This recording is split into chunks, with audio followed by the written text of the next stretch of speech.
नमस्कार साथियों, आप सभी का स्वागत है हमारे YouTube channel read topper Govind Soni. आज हम लेकर के आए हैं बीएड बाल विकास द्विवर्षीय पाठ्यक्रम सेमेस्टर के बारे में जानकारी।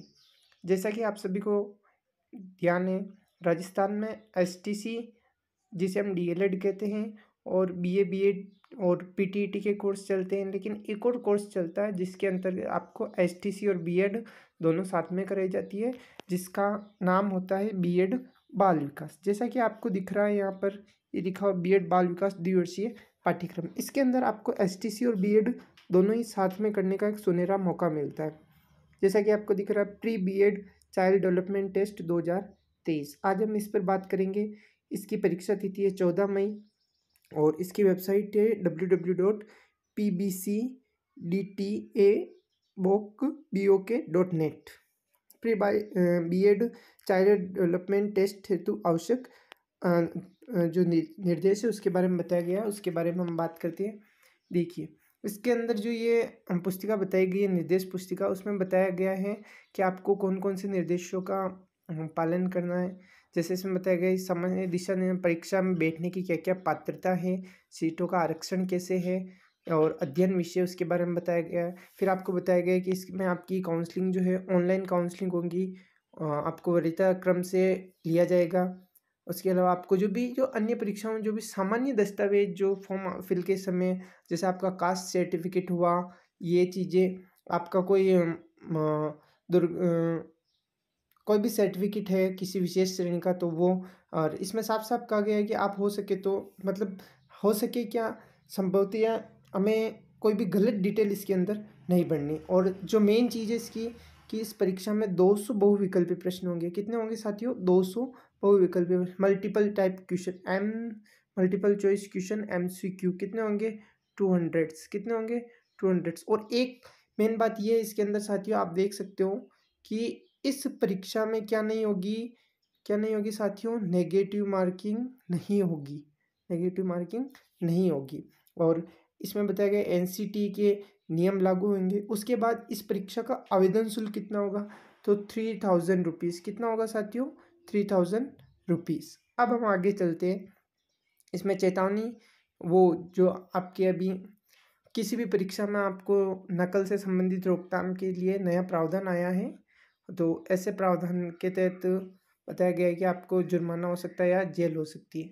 अब जो आवेदकों के हेतु महत्वपूर्ण सूचनाएं, क्या क्या सूचनाएं हैं कि वो इस जनरल इंस्ट्रक्शन से आपको जो भी आप अप्लाई करो उसकी हार्ड कॉपी आपको आपके साथ रखनी है, पॉइंट नंबर 1। और 20 दिन के समय के अंदर अंदर, जैसा कि उन्होंने बताया है कि हम परीक्षा जो आयोजित होगी उसके 20 दिन के अंदर अंदर आपका परिणाम घोषित कर दिया जाएगा। 20 दिन से 1 माह के अंदर अंदर परिणाम घोषित कर दिया जाएगा। उसके बाद ये बताया गया है कि एक महत्वपूर्ण, जो सबसे महत्वपूर्ण प्रश्न, पॉइंट नंबर 3, ये सबसे महत्वपूर्ण बात है। देखिएगा, आवेदकों को टेस्ट में बैठने की पात्रता प्रदान करने वाली परीक्षा, अर्थात मतलब बीएड और एसटी से हाथ में हो रही, तो आप भी जानते हो बीएड की प्राइमरी योग्यता क्या है, तो आपको ग्रेजुएशन पास होना चाहिए, या आप ग्रेजुएशन के फाइनल ईयर में बीए हुआ या फिर बीएससी हुआ या फिर बीकॉम हुआ, तो इन चीज़ों का आपको फाइनल ईयर में या कंप्लीट होनी चाहिए। अब फाइनल ईयर और कंप्लीट के बारे में तो स्पष्टता की गई है। तो साथियों, पॉइंट नंबर 3 पर हम चर्चा कर रहे थे, आपको ग्रेजुएशन होना चाहिए। अब इसमें लिखा हुआ है कि स्नातकोत्तर अंतिम वर्ष परीक्षा में बैठने वाले विद्यार्थी PBCDT 2023 के लिए आवेदन तो कर सकते हैं और परीक्षा में बैठ सकते हैं, लेकिन क्या है कि वो प्रवेश के लिए तभी हकदार होंगे जब उनके काउंसलिंग में भाग लेने की अंतिम तिथि तक बीएड पाठ्यक्रम में प्रवेश हेतु पात्रता प्रदान करने वाली परीक्षा का परिणाम पात्रता प्राप्तांक सहित आ चुका हो। मीन्स आपका रिजल्ट, जो ग्रेजुएशन फाइनल ईयर का रिजल्ट डिक्लेयर हो चुका हो, आप उसमें पास भी हो चुके हो। प्लस एक पॉइंट और बताया गया इसके अंदर साथियों कि आपको क्या है, ये अंक तालिका पात्रता प्राप्तांक सहित उनके पास हो एवं उन्होंने काउंसलिंग में भाग भी लिया हो। ये स्पष्ट किया जाता है कि ऐसे अभ्यर्थियों के से महाविद्यालय में रिपोर्टिंग के समय अन्य किसी प्रकार का प्रोविजनल प्रमाण पत्र, मतलब कि आपके ऑनलाइन जनरेट हुआ रिजल्ट या इंटरनेट द्वारा जनरेट तालिका स्वीकार नहीं की जाएगी। आपके पास आपकी मार्कशीट्स की हार्ड कॉपी होनी चाहिए। इस एग्ज़ाम में आप बैठ सकते हो, लेकिन जब काउंसलिंग होगी उस टाइम पे आपके पास हार्ड कॉपी होनी चाहिए। और यह भी स्पष्ट किया जाता है कि आवेदक जिनकी पात्रता परीक्षा यथा मुख्य परीक्षा परिणाम या पुनः मूल्यांकन परिणाम या पूरक परीक्षा जिससी भी परिस्थिति काउंसलिंग रजिस्ट्रेशन की अंतिम तिथि के पश्चात घोषित होता है, तो ऐसे आवेदक सत्र 2023-25 में प्रवेश के हकदार नहीं होंगे। और गलत सूचना अगर आप भरते हो तो आपकी काउंसलिंग की राशि क्या कर ली जाएगी? जब्त कर ली जाएगी। इसलिए स्पष्ट निर्देश है कि आपकी जो काउंसलिंग की रजिस्ट्रेशन की लास्ट डेट होगी उससे पहले पहले आपके पास आपका रिजल्ट, उसकी हार्ड कॉपी और जो ऑफिशियली जनरेटेड मार्कशीट होती है वो, not computer generated, officially generated marksheet आपके पास होना अनिवार्य है। उसके बाद अगले कॉलम में हम चलते साथियों। अगले कॉलम में बताया गया है, जैसा कि आपको देखने को मिल रहा है, आवेदक ऑनलाइन प्रपत्र में श्रेणी निकाय, मतलब जो भी आपकी जो दूसरे एग्जाम्स में रहते हैं कि कोई गलत सूचना नहीं, जैसे मेल है तो मेल कैटेगरी ये। उसके बाद स्नातकोत्तर परीक्षा में पढ़े हुए विषयों के आधार पर बाल विकास में पढ़ाए जाने के कोई 2 विषय नियमानुसार नहीं बनते तो टेस्ट में, मतलब यहाँ पे आगे आपको सब्जेक्ट की लिस्ट दी गई है कि सब्जेक्ट फॉर्मेशन क्या रहेगा बीएड के लिए। अगर वो नहीं बनते तो आप इसमें नहीं बैठ सकते हो। उत्तीर्ण अभ्यर्थियों के नियमानुसार पाठ्यक्रम में पढ़ाए जाने वाले विषय नहीं बनने के कारण टेस्ट में, जैसे बीए बीबीए ये वाले इसको नहीं दे सकते क्योंकि आपके सब्जेक्ट सेट्स नहीं बन पाएंगे। बीए पे उत्तीर्ण अभ्यर्थियों को 10+2 के बराबर नहीं माना जाकर बीए बाल विकास पाठ्यक्रम में प्रवेश हेतु पात्र नहीं किया जाएगा। प्रवेश हेतु उपलब्ध सीटों के अनुसार सफल अभ्यर्थियों में मेरिट लिस्ट तैयार होगी और वेबसाइट पर मेरिट लिस्ट जारी की जाएगी। कोई पर्सनली आपको सूचना या डाक से नहीं भिजवाई जाएगी। वेबसाइट और काउंसलिंग के लिए वेबसाइट वगैरह सारी आगे की फॉरवर्ड डिटेल्स इस वेबसाइट पे मिलेगी आपको। सफल अभ्यर्थियों की महाविद्यालय द्वारा अभ्यर्थियों की जांच के पश्चात उसको प्रवेश दिया जाएगा। अब अभ्यर्थियों से सुनिश्चित करवाया जाता है कि प्रकरणों के संबंध में नियोजित कार्रवाई पर इस कार्यालय से विचार नहीं किया जाएगा और पत्र का जवाब भी नहीं दिया जा सकता। और फिर बताया गया परीक्षा के बाद आप ये चीज़ें मोबाइल वगैरह ये नहीं ले जा सकते और आपको पेंसिल ले जानी, काला बॉल पेन और पेंसिल रबड़ साथ में लाना ना भूलें। कोविड-19 की पालना करें। अब ये तो थे एक मतलब जिस्ट वाले निर्देश। अब हम आगे चलते साथियों, इसमें प्रवेश के क्या नियम हैं। तो मेन बात ये है कि एनसीटी राज्य सरकार की गाइडलाइन के अनुसार हो रहा है। अब देखिए ये जो कॉलेज है वो लोकमान्य तिलक शिक्षक प्रशिक्षण महाविद्यालय कहाँ पे, डबोक में। और वो 2 साल का बीएड बीएसटी से, जिसे हम बाल विकास कहते हैं, मिक्स वाला करता एग्जाम कंडक्ट करवाती। एक ही यूनिवर्सिटी है जहाँ तक जानकारी के अनुसार। और किसी भी विश्वविद्यालय की स्नातक परीक्षा में जो इस विश्वविद्यालय की स्नातकोत्तर परीक्षा का समतुल्य माने 50%, कितना 50% होना चाहिए। SC ST OBC विकलांग, इनके लिए जो स्नातकोत्तर या तो ग्रेजुएशन या पोस्ट ग्रेजुएशन में 45% मार्क्स होने चाहिए। और पात्रता परीक्षा अर्थात BA BSc अंतिम वर्ष में बैठने वाले आवेदन तो कर सकते हैं, पर मैंने आपको ऊपर शर्त बता दी थी कि रजिस्ट्रेशन की अंतिम तिथि तक आपके पास क्या होना चाहिए, आपकी मार्कशीट, आपके मार्क्स, जो भी हार्ड कॉपी, ना कि आप कंप्यूटर जनरेटेड या इंटरनेट जनरेटेड कॉपी। ओके। उसके बाद जिन अभ्यर्थियों ने किसी भी विश्वविद्यालय से पत्राचार से डिस्टेंस मोड पे ग्रेजुएशन की और केवल एकल बैठक परीक्षा पद्धति से विश्वविद्यालय की परीक्षा दी या 10+2+3 या पुरानी पद्धति से परीक्षाएं पास नहीं की हो, वे भी PCPDT में बैठने के हकदार नहीं है। गलत सूचना अगर भर दी तो काउंसलिंग में प्रवेश का जो शुल्क है उसको जब्त कर लिया जाएगा।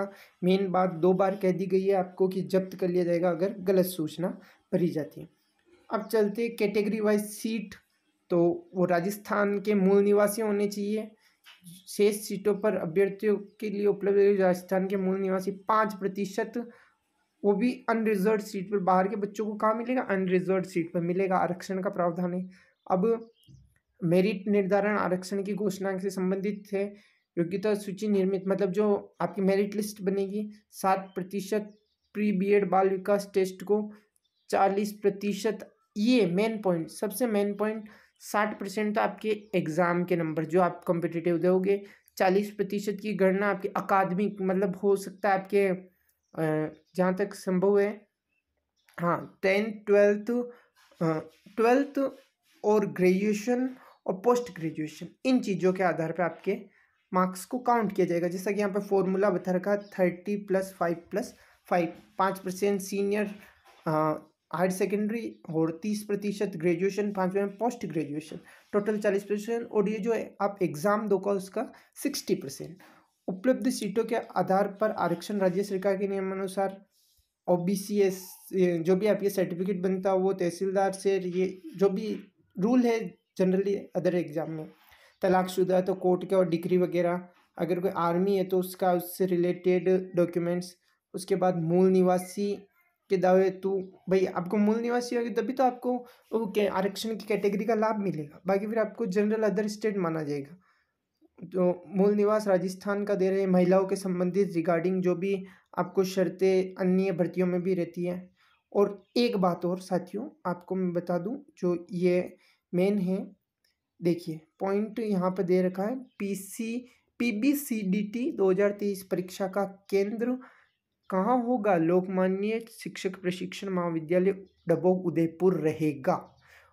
मेन बात सबसे मार्क ऑफ इंटीग्रेशन, ये जो है सबसे मेन बात है आपको इम्पोर्टेंट की, एक ही जगह आपका एग्ज़ाम सेंटर होगा जैसा कि इसमें बताया गया। और आपके पास अगर आप STC मतलब ये जो एग्ज़ाम दे रहे हो तो आपके पास जो ग्रेजुएशन में सब्जेक्ट होने चाहिए वो नीचे फॉर्मेशन बता रखा है उसके अकॉर्डिंग होने चाहिए, बाकी आप इसमें नहीं होगे। और कोई भी जानकारी लेनी हो तो आप ऑफिशियल वेबसाइट को फॉलो करें। अब शिक्षण विषयों का निर्धारण कैसे करते हैं?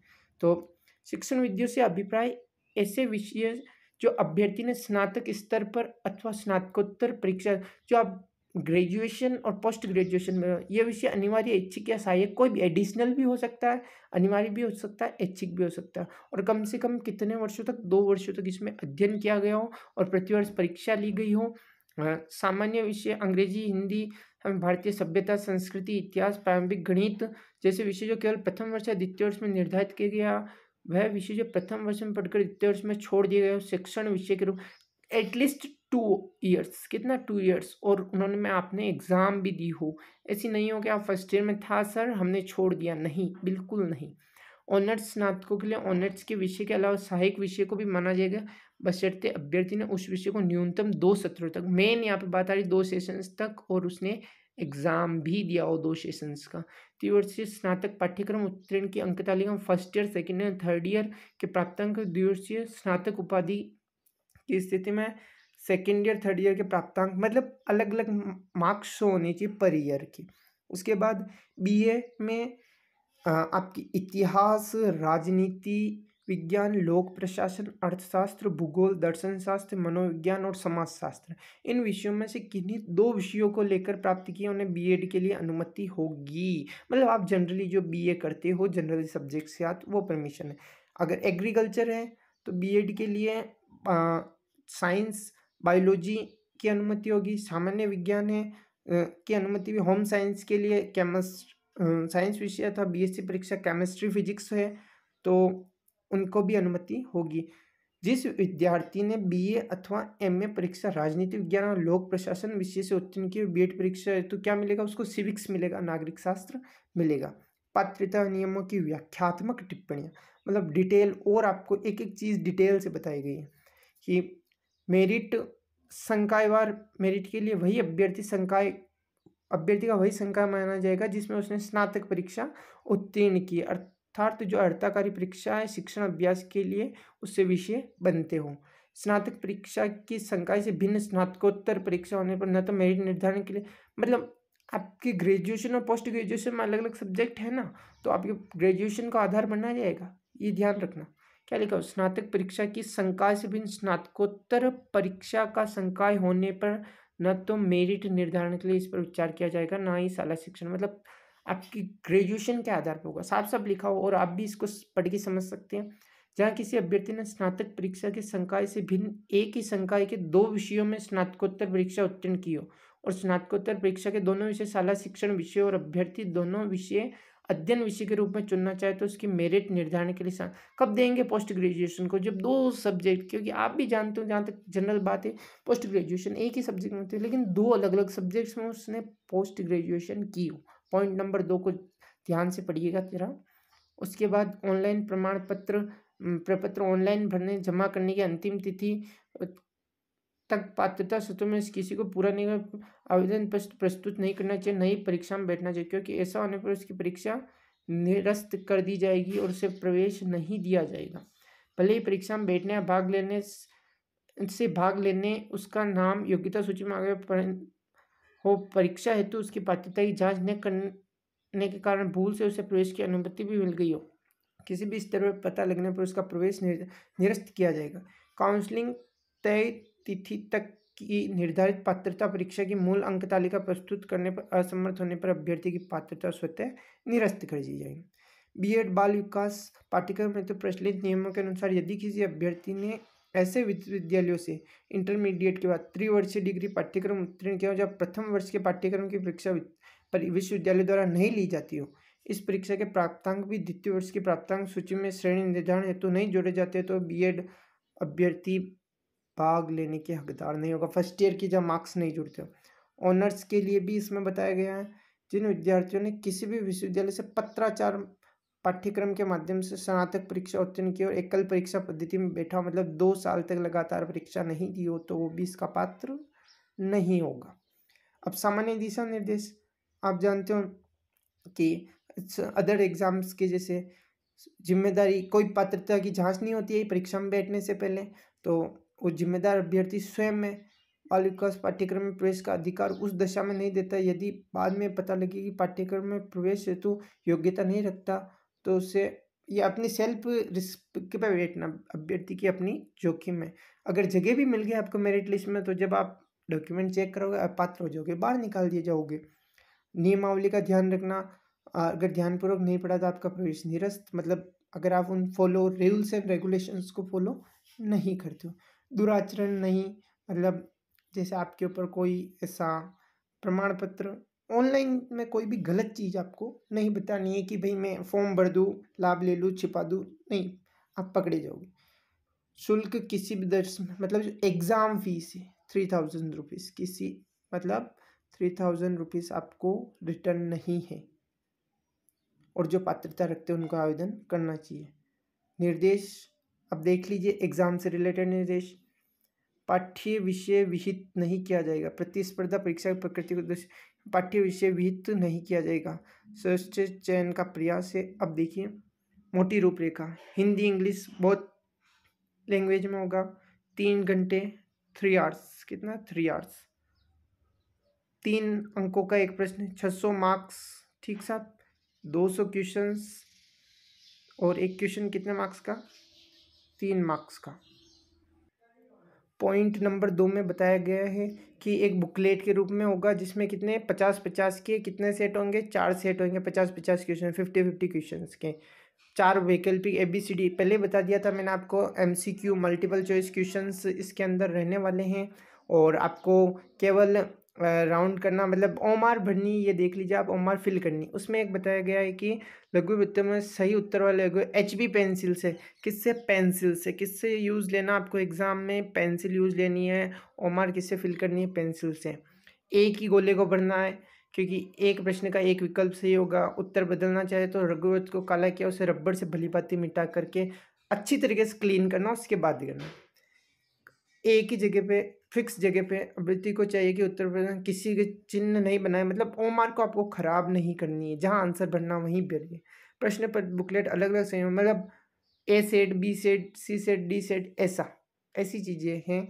और ऐसे प्रकरणों में जहाँ 2 अथवा अधिक अभ्यर्थियों को समान अंक, मतलब 2 इक्वल मेरिट मार्क्स में इक्वल आ गए तो स्नातकोत्तर परीक्षा के प्राप्तांक जन्म तिथि की, जो एज में बड़ा होगा, जिसके ग्रेजुएशन पोस्ट ग्रेजुएशन के मार्क्स के आधार पर उसका डिसीजन लिया जाएगा। ओके, अब 4 सब्जेक्ट्स आएंगे।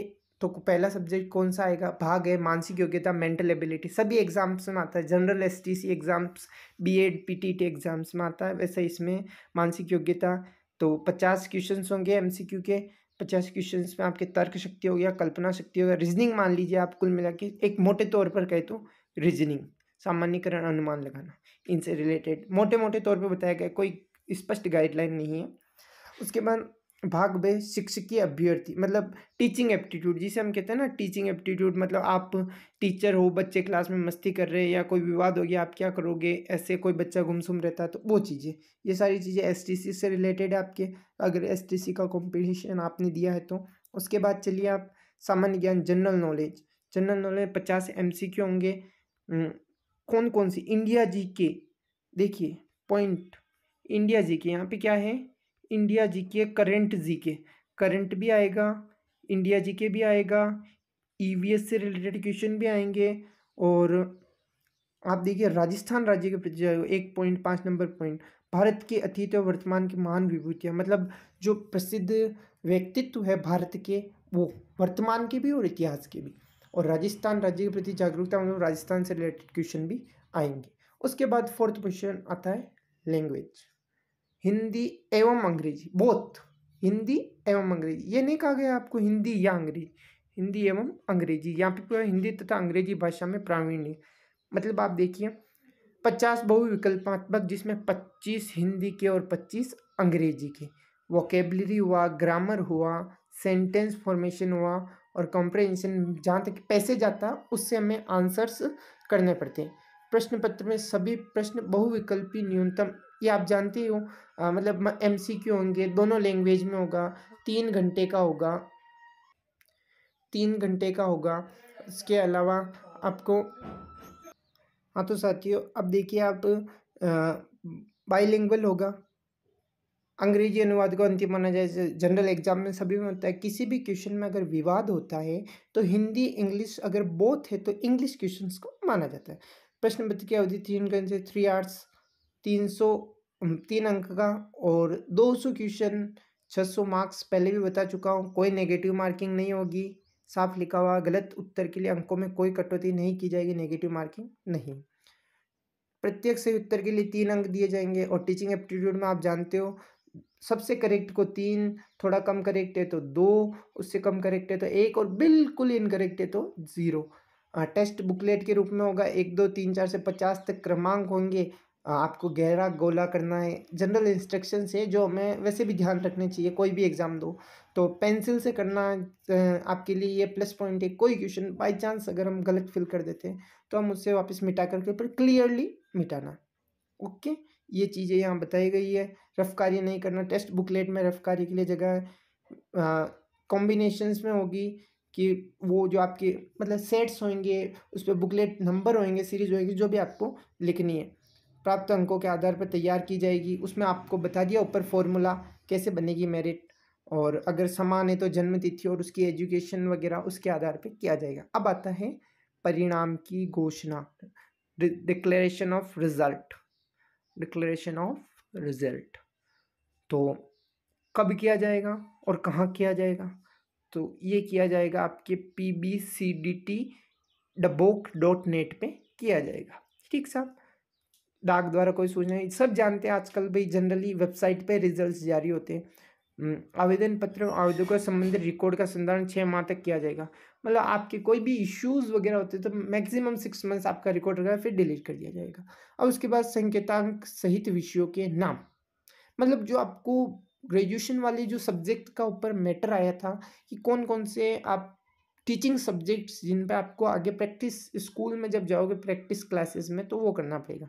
अब देखिए आप ये कोड दे रखे, आर्ट के लिए 1, सिविक्स के लिए 2, home science 3, economics 4, English 5, geography 6, Hindi 7, history 8, maths 9, Sanskrit 12। अब आप देखिए ये नहीं कि 10 कर देना ही 12, और एसएस के लिए 13।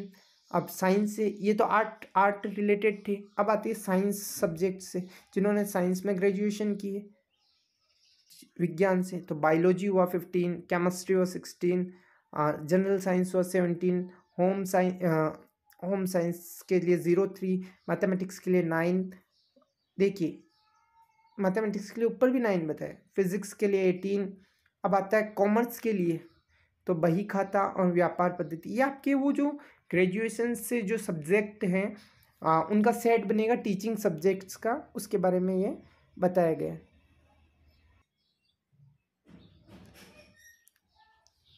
तो साथियों इसके अंदर हमें ये करना है, एग्ज़ाम से रिलेटेड जो भी चरण हैं, 100 KB की फ़ोटो, 50 KB के अंदर आपके सिग्नेचर होने चाहिए। सबसे पहले वेबसाइट पे जाना है और उसके अंदर आपको ऑफिशियल वेबसाइट पे जाके रजिस्टर करना है। रजिस्टर किया और उसके बाद आपको क्या करना है कि भाई रजिस्टर जैसे करोगे उसमें वो डिटेल मांगेगा, फिर आपके रजिस्टर करने में आपके आईडी पासवर्ड क्रिएट होंगे और ईमेल और मोबाइल दोनों पे आएंगे। दोनों आप वही दे जो आप जनरली यूज़ में लेते हैं, क्योंकि फिर क्या होता है हम कोई नंबर दे देते हैं वो बंद हो जाता है, फिर हमें दिक्कत आती है। आईडी पासवर्ड कभी भूल भी गए तो फॉरगॉट करने में दिक्कत आती है। उसके बाद आपको होम पेज पे जाके लॉगिन पे करना है और आईडी पासवर्ड डाल के सबसे पहले फ़ीस भरनी, फ़ीस भरने वाले पे जाना है। फ़ीस भरने वाले पे जैसे ही आप गए और आपको उसके बाद रोल नंबर में तो 00 टाइप करना है। पॉइंट ये देखिए आप, कोर्स के नाम में आपको बीएड चाइल्ड डेवलपमेंट सिलेक्ट करना है और उसके बाद 3000 की फ़ीस भरनी है, शेष फीस वाले स्थान पर 00 भरना है। रिमार्क्स में आपको PBCT D 2023 टाइप करना है। उसके बाद जैसे आपका पेमेंट हो जाएगा आपको चैलेंज जनरेट करना है। उसकी मिनिमम 3 कॉपी आपको रखनी है ताकि आपको आगे किसी भी प्रकार की भागदौड़ नहीं करनी पड़े। उसके बाद हम चलते हैं, जो ये विज्ञप्ति निकाली गई है कि जनार्दन राय नागर राजस्थान विद्यापीठ डीम्ड टू बी विश्वविद्यालय के शिक्षा संकाय लोकमान्य तिलक प्रशिक्षण महाविद्यालय डबोक में 2023-25 के सेशन के लिए 2 वर्षीय पाठ्यक्रम बाल विकास में एडमिशन हो रहा है। Pre BEd child development test 2000, क्या नाम है इसका, pre BEd child development test PBCDT। पात्र अभ्यर्थी ऑनलाइन आवेदन किए जाते हैं, जानकारी इस वेबसाइट पर दे रखी है और लास्ट डेट क्या है 10th May 2023। Okay, and the exam dated 14th May 2023। Contact numbers लिखे हुए हैं, आप पहले अच्छी तरीके से वेबसाइट्स पर जाइए, गाइडलाइंस को पढ़िए और उसके बाद ही आप फॉर्म भरिए कि आप क्या मिनिमम उन गाइडलाइंस को, उन क्राइटेरिया को क्लियर करते हैं। और सावधानी से फॉर्म भरिएगा, किसी भी तरह की हड़बड़ाहट नहीं कीजिए। 2 बार, एक बार आप और वीडियो को देखिए, समझिए अच्छे तरीके से, और भी कोई परेशानी हो तो आप कमेंट्स में बता सकते हैं। धन्यवाद साथियों, चैनल को सब्सक्राइब करें, वीडियो को ज़्यादा से ज़्यादा लोगों तक पहुंचाएं ताकि सभी को इसका लाभ मिल सके। जय हिंद, जय भारत, वंदे मातरम।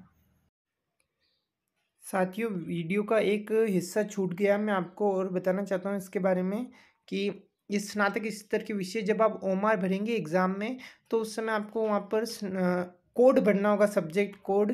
तो उसके बारे में बताया गया है कि आपको पॉलिटिकल साइंस के लिए 41, लोक प्रशासन के लिए 42, सोशियोलॉजी के लिए 43, दर्शन शास्त्र के लिए 44, मनोविज्ञान के लिए 45, बायोलॉजी हुई, जंतु विज्ञान, इनके सब के लिए कोड बता रखे हैं। अगर कोई भी कोड नहीं है तो क्या बनना है 00। बाकी और इंस्ट्रक्शंस आपको एग्जाम्स में जो है वो जो इन्विजिलेटर है या उस बुकलेट पर आपको लिखे हुए मिलेंगे। उसके बाद एक आता है आवेदक द्वारा घोषणा, मतलब इस चीज़ में आपको ध्यान रखना है, आवेदक द्वारा घोषणा कोई भी ऐसी चीज़ नहीं करनी है जिससे आपके अदर एग्जाम्स में जो है विवाद उत्पन्न हो या आप अदर एग्जाम्स से डिबार कर दिए जाओ।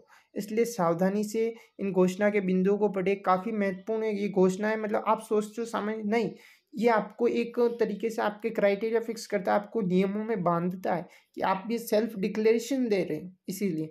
और इसका एक जो पॉइंट है, पॉइंट नंबर 9, अगर आप इन सर्विस हो तो आपको शो करना है, नहीं करना है सोच समझ के। और उसके साथ ही आपको अगर कोई छुट्टी वगैरह वहाँ पर अगर सिलेक्ट हो जाते हो आप, तो आपकी डिपार्टमेंट से आप परमिशन लेके वहाँ अटेंड कर रहे हो नहीं, इन चीज़ों का ध्यान रखना है, बहुत महत्वपूर्ण चीज़ है। आवेदक द्वारा घोषणा ऐसे ही नहीं ले से, ये जो है ये देखिए नियमों का वो पुलिंदा है जो आपको सिलेक्शन से बाहर भी कर सकता है। इसलिए चीज़ों को ध्यान से पहले पढ़िएगा, देखिएगा, उसके बाद ही आप फॉर्म फिल कीजिएगा। क्योंकि ज़रूरी हो जाता है बहुत सारी चीज़ों को, जब हम छोटी-छोटी चीज़ें मिस कर देते हैं, फिर हम सोचते हैं कि मैंने तो सही पढ़ा था, मुझे डी बार क्यों गया, मुझे बाहर क्यों गया मेरिट लिस्ट से। आपने वो जो रूल्स एंड रेगुलेशंस हैं, उन पर ध्यान नहीं दिया था। धन्यवाद साथियों, थोड़ी-सी आपको दिक्कत हुई उसके लिए क्षमा चाहता हूँ। धन्यवाद।